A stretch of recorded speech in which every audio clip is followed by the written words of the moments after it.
Hey there, guys. Moose right here. Dead YouTube channel. I know. Hair's a mess because I've been working out in the yard all day and I haven't quite taken my shower. And I come home. I get done wrapping up cooking dinner and stuff, and come in to sit down. I'm like, oh yeah, Zero Roadmap announcement. It's going to be happening in about 20-30 minutes. It's currently almost about midnight right now. This is hands down a not well thought out initial rant reaction. I think I've let a lot of my anger talking to other people, so this may not be high energy.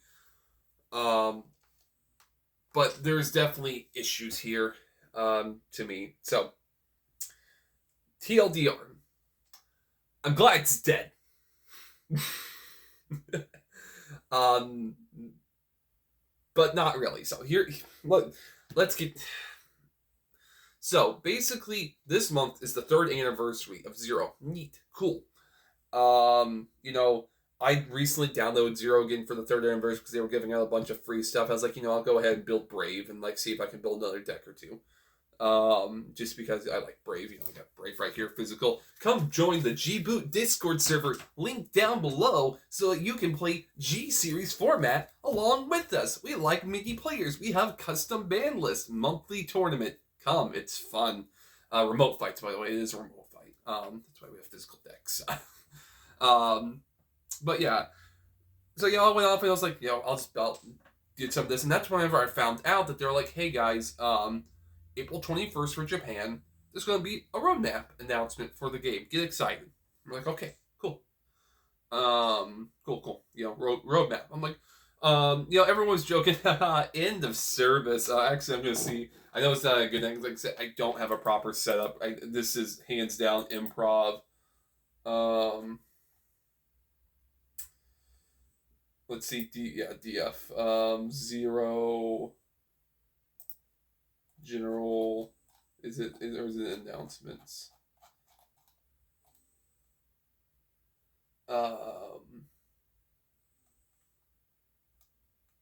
Announcements. Yeah, I think it's in announcements. Let's see if it'll actually load it. Yeah, so DF ends up posting on his Discord the end of service thing because we've all been joking it's end of service, but there was a lot of signs that believed that this wasn't going to be the end of service, and yeah, they just pulled the plug. Like, I honestly expected a plug to be pulled on the English version eventually, because I think that it makes pretty good money in Japan. Probably not the buku money that they expect it to make. But from what I hear, it makes pretty decent money in Japan. And but I imagine that especially with there's not a huge player base in English, probably like 5 to 10,000 at most for the game, and most of them are free to play players. Now, I have said I have to this has to be said so that opinions can be straight. I have spent money on the game. Over the course of the past 3 years, I probably spent about $300. Sadly, because it was solely because when Novel, the main deck Grade 4 came out, I really wanted to play that deck. Because I had a really cool, the Cruel Dragon Novel deck. I wanted to build it, and I had a lot of extra money at the time. It was a dumb decision, but I dropped like a little over $200 on that gotcha to try and pull it, because unfortunately during this time it was pre-G, so there was no really the crafting system was still ass, which it's still. Which the crafting system in G is great. It's just GRs existed, and that's and how they handled that's a problem. I kept trying to pull for developers that wanted to play it. I really wanted to play it while it was still relevant, and I ended up probably spending like $250, and I've spent probably about $200 on that gotcha, and I've probably spent over just random VIP stuff like another 100 on the game. Yes, I know I have wasted money on this game over the course of 3 years, probably about $100 a year on the game, which honestly isn't bad as far as in the grand scheme of things. Like losing $100 a year to random BS, that's whatever. Still not, I'd recommend don't spend money on gotcha games because stuff like this happens, or just live service games. But that's also I say that, but also that's how these games work and how they make money. But yeah, that's a whole another video discussion. So basically, yeah, they were hyping up this roadmap, and they were like, guys, the roadmap for the future of Zero. And they, of course, were even selling, premium bundles where you have to pay real money. They were on discount, quote unquote, but they still cost a lot of money. And they were even like, just to start something like, hey guys, you can buy a single GR for $30 a pop. They were really like, I get that they knew that they were going to be closing the game down for a while. Honestly, this stuff's made at least 6 months in advance to maybe even a year in advance. And in fact, I think when G came out with how money grubby has been, that they were planning on ending it after G anyways. I think that it was far back as that they were probably planning on ending it. I'll get into the reason why I didn't actually think they would here in a minute, but this really does feel like they. The problem is tech. There is a way to do this and it not feel like you're spitting on your customer's face and kick them down 10 flights of stairs. Yeah. Because you don't hype up a roadmap and then have that roadmap be the end of service. You don't do that. I don't know what to tell you, but you don't do that.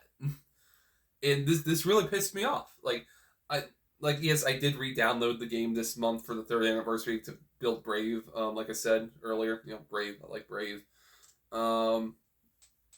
But and I have spent a good amount, but I accept it. If I'm spending money on a gacha game, I know that money's probably being wasted. Whatever. I'm not even like mad about the money part. Like that's my own dumb decisions. I'm an adult. I have to accept those. I have to accept those dumb decisions. But I feel like there's 101 ways this could have been handled better. And this is just, like I said, it feels like spitting in the customer's face and kicking them down 10 flights of stairs saying, hey guys, here comes the roadmap. Here's all of this stuff, and the game's ending. So we got the roadmap here for the next 2 months of how they're handling it.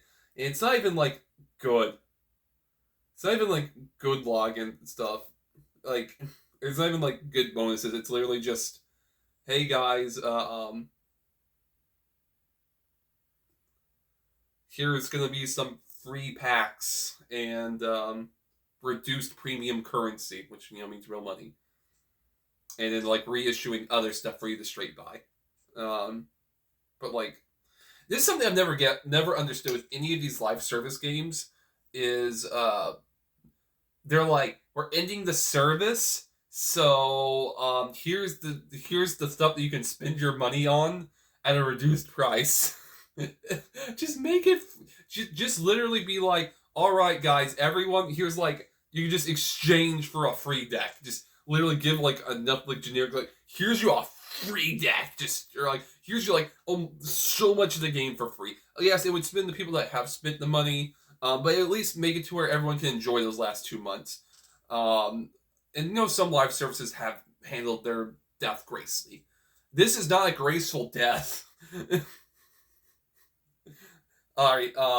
So yes, of course, this is a rant. I'm rambling, but I need to. I guess the last topic discussion is why I believed they weren't going to kill off the game. Maybe in English, but I don't believe they were going to kill off the game. The reason why is the tower events in the game. So if you don't know, there was events called tower events, which let you get overdressed ride line cards and like 1 card of support for those ride lines throughout G.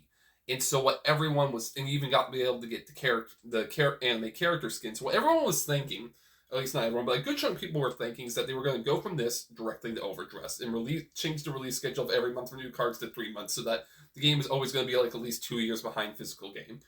Maybe have a release here and there, it speeds things up, or a festival collection release in between those 3 months. Yeah, whatever. And we were hopefully that would mean that they would actually make good events, because this game's always had copy and paste bad events to keep you going in the meantime. And because it would do 2 major things. It'd mean that they could test to see how generic nation support would be working throughout G, which honestly was mostly trash. It would let them do that.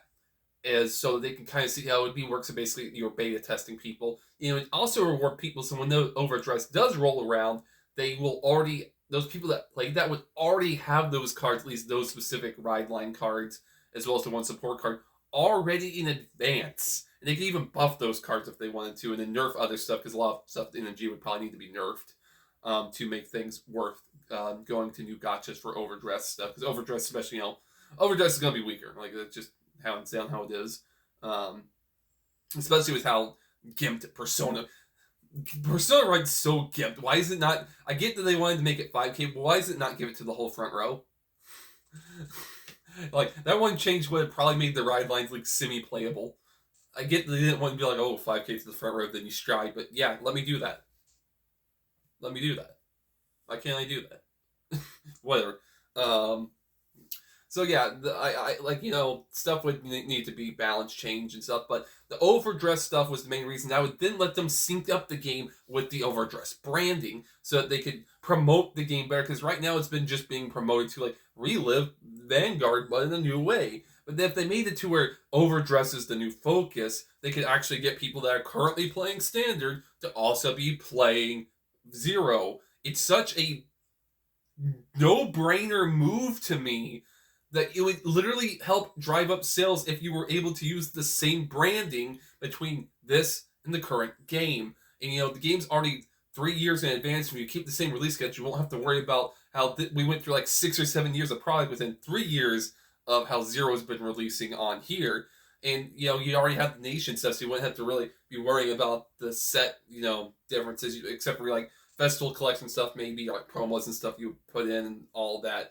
And of course, GRs would basically just be like, hey, yeah, whatever. And if they wanted to, they could really lower the price of GRs. It'd be a slap in the face to everyone that's done that, but it'd be healthier for the game, and be like, oh yes, thank you for giving us all this money and working so hard, even though all that how they handled G turned away so many people in the first place. But yeah, overdress, being able to line up the branding of Zero with overdress just seems like a no-brainer, because you already have Gear Days on PC and Switch, but you don't have anything for mobile, so you can have Zero be Vanguard Overdress Zero, and then you can have Gear Days on Switch and PC, and hopefully they keep updating that. I know they probably won't, but it'd be great even if the game's always like 6+ months behind physical. I think it's actually perfectly fine, though people complain about it.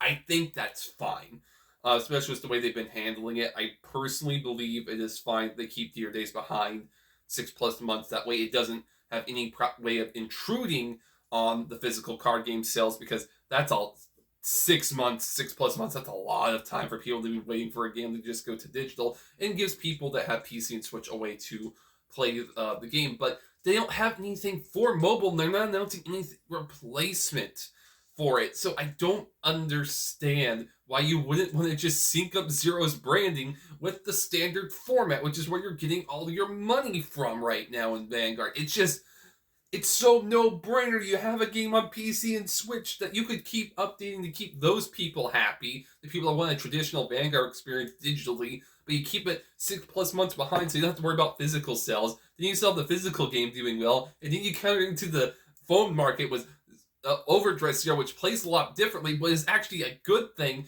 because then it doesn't invalidate Gear Days on PC and Switch. And it's its own thing with different ways for people to experience Standard, so people that are liking Standard can then go play the same game in a different way. It's just... I don't know if having a knife is like actually against like TOS on screen or something, but yeah, the channel's dead anyway, so whatever. Thank you guys for watching this video where I just somewhat ranted and just kind of mumbled and rambled the whole time thing. That's pretty much always been my channel, hasn't it? So, yeah. Fuck you, Bushy. I'm done with your company.